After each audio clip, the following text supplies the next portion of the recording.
Daniel chapter 4 is our text this morning. I want to walk you through this text.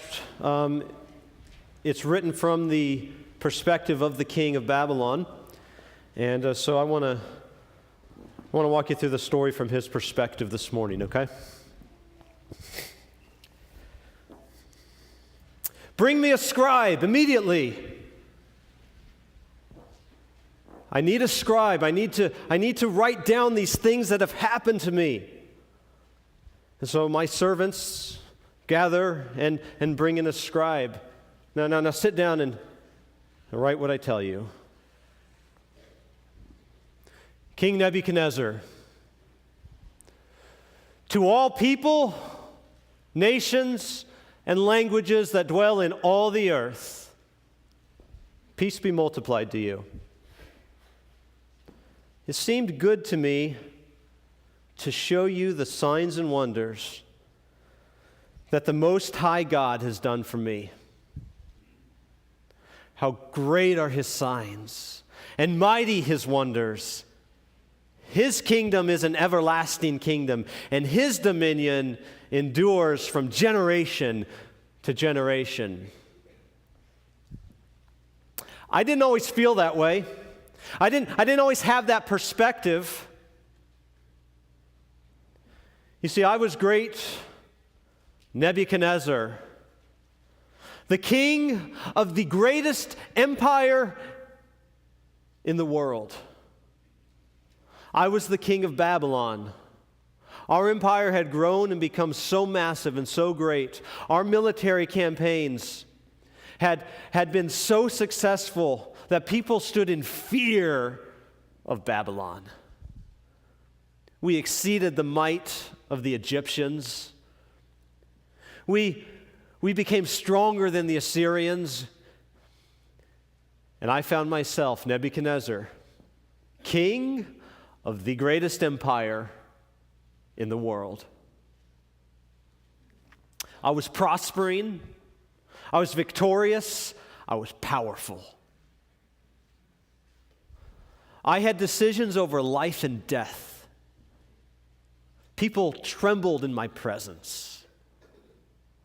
I built kingdoms, I built empires, I built cities. I wish you could have seen my Babylon. The gate itself, in all of its splendor and majesty, as you walked into the city through this amazing gate, you knew you were walking into someplace majestic. The gardens that I built, the palace that I had built, the city itself was a monument to my greatness. Then something happened to me, something I want to tell you about, something powerful, something amazing, something that forever changed my life. I went to bed one night, and as I was sleeping, I had a dream. Now, we have lots of dreams, don't we? But this dream was different. This dream was real. You know what I mean? Like I had a dream that I knew was real. I had a feeling that it probably meant something, and I was afraid.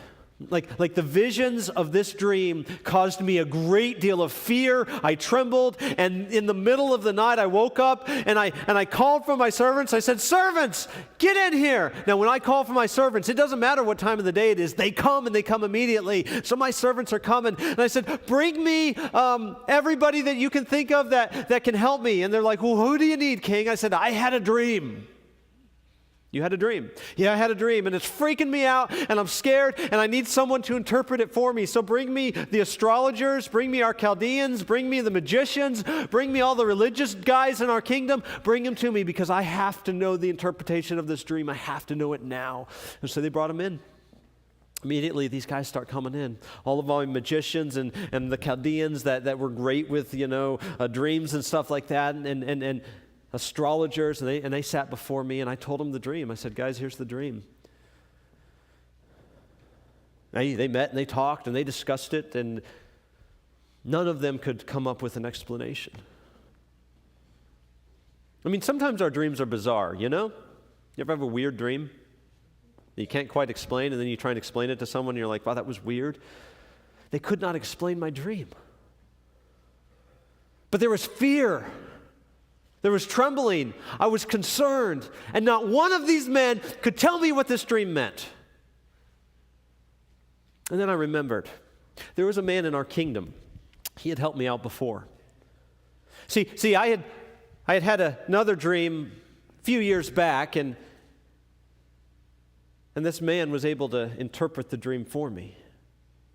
You see, some years ago, we invaded a small country, pretty insignificant. They were an easy people to invade.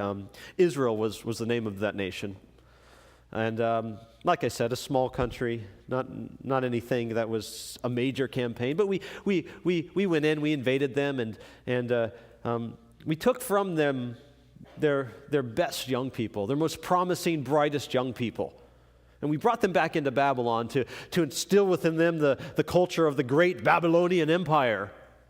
So in our military campaigns, we would often take the best and the brightest of the young people and train them up in the palace in Babylon and bring them in. And Daniel was an Israelite, and he came from this small nation called Israel. And I remember Daniel. You see, there was something different about Daniel. He wasn't like all of the other astrologers and magicians and Chaldeans. He was different. Like in him, he had the spirit of the living gods. I mean, there was something there, and Daniel had this wisdom that nobody else had. He had a connection with the gods that nobody else had. And so I called for my servants. I said, bring Daniel before me. Daniel, who we named him Belteshazzar after the name of our gods. He didn't care for that name too much. He always preferred Daniel, but we tried to stick with Belteshazzar. And Daniel comes in before me, and I said, Daniel, in you dwells the spirit of the living gods, and only you are able to tell me the interpretation of this dream. And so, Daniel, I need you to tell me its interpretation. And so Daniel sat before me, and I began to tell him my dream. Daniel, as I lay in my bed sleeping, I saw the visions. And in my visions, I saw a tree in the middle of the earth. Daniel, this tree grew and became huge. Its top reached to heaven. Its branches spread out over the earth so that it could be seen by all the inhabitants of the earth. The birds of the air found refuge in its leaves. The beasts of the field lived underneath its branches. And the fruit from this tree fed all the inhabitants of the earth. It was majestic. It was beautiful. It was glorious.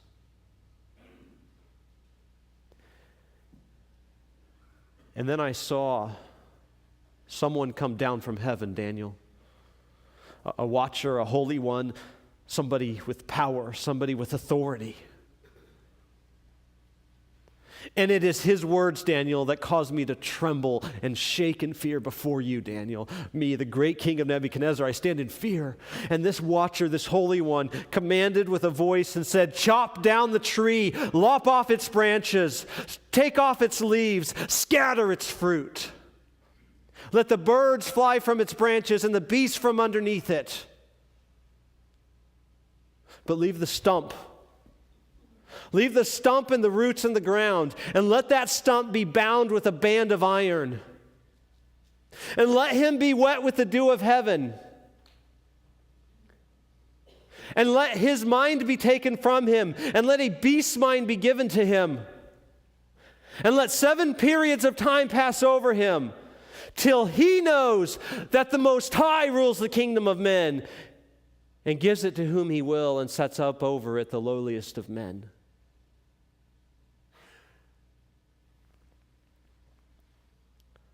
That's the dream I had, Daniel. Now you alone can tell me its interpretation, can't you, Daniel? In you dwells the spirit of the living gods, Daniel. And I begged with him and I pleaded with him, tell me its interpretation. And Daniel sat there. He sat in silence for a few moments. And then he looked up at me. I could tell he was afraid. I could tell he was concerned. I could tell things were not right with Daniel. So I looked at him and I tried to reassure him. I said, Daniel, don't be afraid. Don't let the interpretation of the dream trouble you. Just tell me. So Daniel looked at me Daniel said, King, the dream you dreamed is for your enemies, and the interpretation for those who hate you. The tree that you saw, which grew and became great, whose top reached up to heaven, whose branches spread over the earth so that it was visible to all the inhabitants of the earth, in whose branches the birds of the air found refuge, under whose leaves the beasts of the field lived, and its fruit provided food for all the earth. It is you, O king. For you have grown and become strong. Your kingdom has become great so that it reaches the ends of the earth. You have become majestic and strong. But King Nebuchadnezzar, Daniel said, just as you saw a watcher, a holy one, come down from heaven and proclaim, chop down the tree, lop off its branches, strip its leaves and scatter its fruit, let the birds fly from its branches, let the beasts flee from underneath it. But let the stump remain and let it be bound with a band of iron.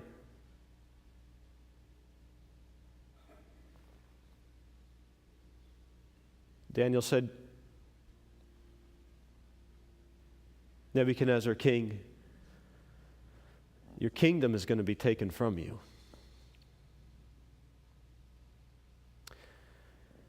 And let him be wet with the dew of heaven. Let his mind be changed, and let the mind of a beast be given to him. And let him dwell with the beasts in the field, and let him eat the grass of the field, and let the dew of heaven cover him, until 7 periods of time pass over him, until you know that the Most High rules the kingdom of men and sets up over it whom he wills. The interpretation, king, is that you'll be driven from your kingdom, caused to eat grass like an animal, living with the beasts of the field. But king, just as the stump remained and was bound with a band of iron, so your kingdom will be confirmed unto you. Until Nebuchadnezzar, until you end up realizing that the Most High rules the kingdom of men. And then Daniel looked up at me and he said, can I plead with you, king? Can I plead with you, my Lord? And Daniel looked up and says, forsake your sin, King Nebuchadnezzar. Forsake your evil, repent, turn to God, and begin to show mercy to the oppressed. And in that moment, Daniel begged me to turn from my pride, to turn from my seeking of my own glory, and to humble myself before God. And I looked at Daniel and I said, that'll be all, Daniel. And Daniel left. And I was left there with my own thoughts about my dream and Daniel's interpretation.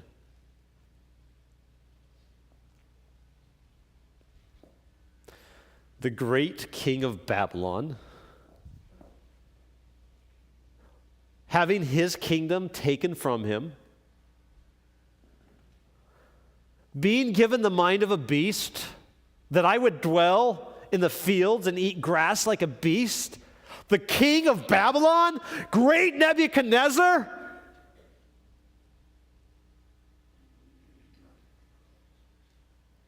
Well, days turned into weeks, and weeks turned into months. I had all but forgotten about the dream, Daniel's interpretation. About a year later, 12 months, we had a glorious year. We had built, we had conquered, we had grown. Our empire was expanding, and everybody feared the Babylonian Empire. And people from all over came to pay homage to the great king Nebuchadnezzar. And there I was in all of my glory, in all of my splendor, walking in my palace, which was the greatest in all of the world, my servants there, my top aides and officers and military leaders with me, standing out on the balcony of one of my palaces, overlooking the amazing and marvelous city of Babylon and the kingdom and the empire that I had built. And I turned and I looked at my servants, my military leaders, my aides, and I said, "Is not this great Babylon that I have built?" And they all agreed. "Yes, Lord. Yes, Your Majesty." "Is not this great Babylon that I have built for the glory of my majesty?"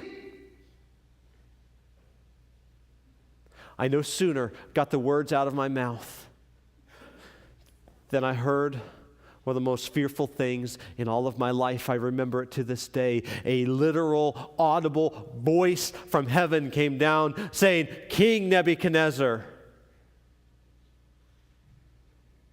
to you it has been spoken. Your kingdom is departed from you. And your mind shall be changed, and you shall be given the mind of a beast. And you shall be wet with the dew of heaven, and you shall be made to eat the grass of the field. And 7 periods of time will pass over you, Nebuchadnezzar, till you know that the Most High rules the kingdom of men and sets up over it whom he wills." And in that moment, in that instant, I was inflicted with one of the most horrific mental illnesses imaginable. I became violent. I became angry. I could no longer speak. And just as Daniel had prophesied, just as the voice from heaven had said, I was driven from my palace. I had no control over my actions. I had no control over my mind. I don't know if you've ever been in a situation where you could have no control at all. And I was driven from my palace, driven to the field. And there I lived for 7 years. The great, glorious, majestic King of Babylon, eating grass with the ox and the sheep and the cattle in the field. My hair began to grow. My nails began to grow. What's worse is, as word spread about what had happened to the king, people from all over came to see the amazing and marvelous King of Babylon in the field. They laughed, they mocked, they ridiculed, they joked. God had brought me low. God had stripped everything from me. God had taken my kingdom. God had taken my glory. God had taken my majesty. God had taken my mind. And God had inflicted me and stripped from me everything.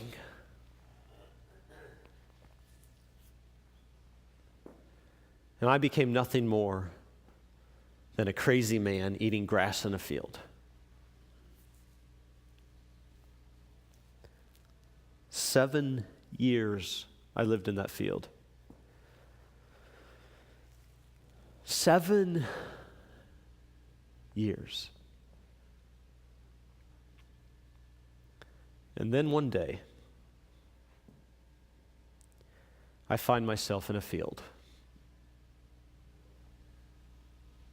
In a moment, in an instant, I find myself. My hair had grown, my beard, my nails, and I look around.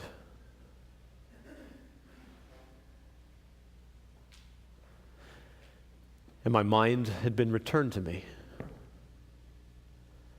And in that moment, can I tell you what I remembered? I remembered 7, 8 years ago, a dream I had. It all came back to me in a moment. I remembered the dream. I remembered the tree. I remember the Holy One saying, cut it down. I remember Daniel coming before me with its interpretation. I remember standing on my balcony proclaiming, is not this great Babylon that I had built? And I remembered it all. And I began to think about what God had done.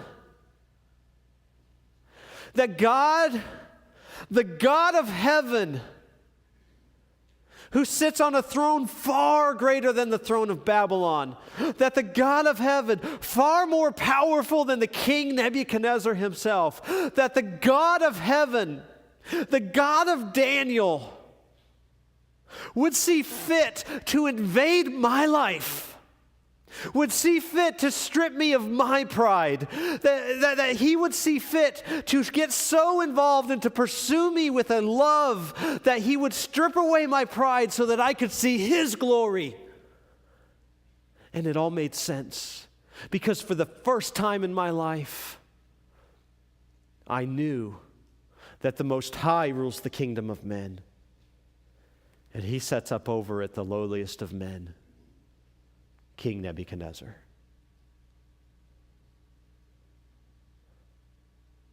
If this same God can so invade my life and so radically transform me, could he also restore me?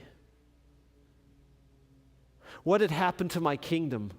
What had happened to my throne? What had happened to Babylon? I made my way back to the palace, much to the surprise of my servants, my political leaders, my military leaders. And they received me. They cleaned me up. They cut my hair. They put the royal clothes back on me. And I sat on my throne. I was restored. My kingdom had been restored to me. How amazing is it that God would take a proud, self-glorifying man and invade his life and strip away that self-glory and strip away that pride. And then in love, and then in care, and then in grace, and then in mercy, restore me. He restored me, the one who had once proclaimed, is not this great Babylon that I have built? And he restored me to sit on that same throne, but I was different. I had been changed. I had been transformed because I had had an encounter with the living God. And when you encounter the living God, you're not the same. And now I, Nebuchadnezzar, write this down, scribe, and get it right. Now I, Nebuchadnezzar, praise and bless and extol the Most High God. For his kingdom is an everlasting kingdom, and his dominion endures from generation to generation. And all the inhabitants of the earth are accounted as nothing before him. And he does according to his will. And none can stay his hand. And none can say to him, what have you done? Now I, Nebuchadnezzar, I bow before the King of Kings. I bow before the Lord of Lords, and I praise and honor and extol his name, because he is great, and he is glorious, and he is beautiful, and I get to serve him. You see, church, what happens in life is this. We find ourselves as men and women who will chase after our own glory. We will chase after our own ambitions. We will chase after our own pride, don't we? And this is something that will rob us of joy. This is something that will rob us of depth of relationships. And so as I conclude this morning, let me point you somewhere. Let me point you to a cross. Let me point you to one who left his throne. Let me point you to one who condescended down to you so that you could see his glory, so that you could see his majesty. And his glory and his majesty is seen in his grace. The amazing thing about the story of King Nebuchadnezzar is this. Nebuchadnezzar was not pursuing a relationship with God, was he? Nebuchadnezzar was not seeking God. But what did God do? What did God do to this wicked, self-seeking, pagan, Gentile king? God pursued him. God invaded his life. And God stripped him of his pride so that Nebuchadnezzar could see his glory. And what Nebuchadnezzar found is that true glory is not seen in what we accomplish. True glory and true worth is not seen in what we do, but it is seen in what God does through us. And what happens in life is we find ourselves filled with our own self-seeking glory. We chase after that, and what happens is we begin to rob ourselves of joy. And what we don't realize is that when we're filled with pride and when we seek our own over the glory of God, is that it will absolutely rob you of joy and it will destroy your relationships. Can I tell you how many marriages today are being absolutely destroyed because of this pride, this unwillingness to exalt Jesus and love others? My son came to me. He's in first grade at a small public school in Souderton. And it shows you how counterculture this story is, and how counterculture it is to exalt and praise others, Jesus, serve others, and not yourself. He said, Dad, I saw a sign, a poster in one of the classrooms at school the other day, and this was the sign. This was the poster. It said, "It's okay to love other people, but don't forget to love yourself first." So I asked him, I said, "Drew, what do you think about that?" He says, "It doesn't sound right, Dad." I don't think that's right. Because what he's understanding is the gospel. Is that we as men and women bring nothing of value to a holy God. In fact, what we bring is brokenness, we bring sin, we bring regret, we bring guilt, don't we? And so as we come before God, we bring all of these things. And in a moment, we're going to sing to a great God. But what I want you to capture before we lift our voices to God is this. God's glory is seen in his cross. And so the reason we don't seek our own glory and seek to love ourselves more is the problem is we love ourselves too much, and we'll seek our own glory too much. And so what happens is when we get a glimpse of Jesus, when Jesus invades our life, and when God sends difficulty into our lives. I love the song that Phil sang this morning. It hits right home with what Nebuchadnezzar went through. It hits right home with what we go through. Some of you are experiencing difficulty right now. Some of you are experiencing heartache. And can I tell you, it is the hand of a loving God invading your life, stripping you of self, stripping you of all that is holding you back from experiencing God's glory. See, we want to seek our own glory, but what we don't realize is glory is found in knowing and understanding that Jesus saves sinners, that Jesus pursues sinners, that Jesus goes after men like Nebuchadnezzar, and he removes from them their pride, and then the most amazing aspect of the story, he restores them.